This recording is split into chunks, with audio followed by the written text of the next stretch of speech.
విషయంలో మనం తెలియకుండానే మన పిల్లల్ని నిరుత్సాహపరుస్తాం.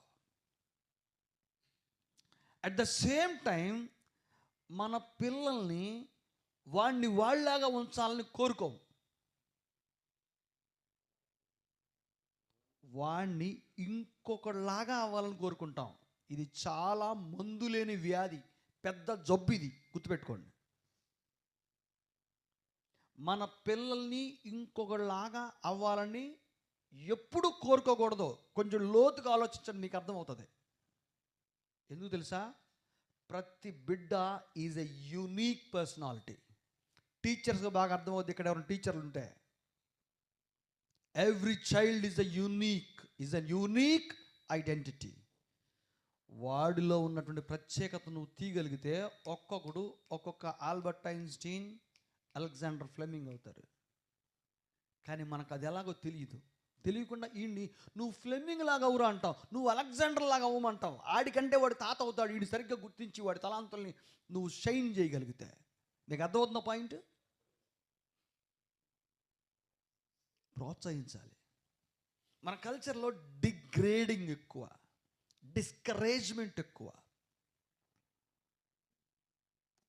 మళ్ళీ ముందుకెళ్దాం. Now, I don't know if this is true in India, but we have people in America who believe that if they will talk to their plants,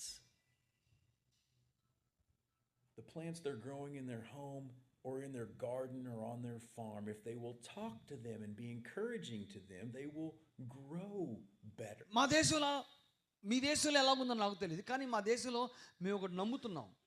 మొక్కలతో మాట్లాడినా సరే మొక్కలు సరిగ్గా ఎదుగుతున్నాయంట. ప్రాక్టికల్గా వాళ్ళు చూశారంట దాన్ని. అంటే పాజిటివ్ ఎనర్జీ, మొక్కలతో మాట్లాడినా సరే మొక్కలు బాగా ఎదుగుతున్నాయంట. అంటే మనకి ఇది వినటానికి కొంచెం విచిత్రంగా ఉండొచ్చేమో. మనం దీన్ని కాదు అనటానికి లేదు, ఎందుకంటే ఆ మొక్కల్లో కూడా జీవం ఉండొచ్చు.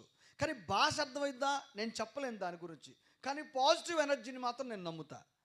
సానుకూలంగా ఆలోచించినప్పుడు అంతా సానుకూలంగానే ఉంటుంది.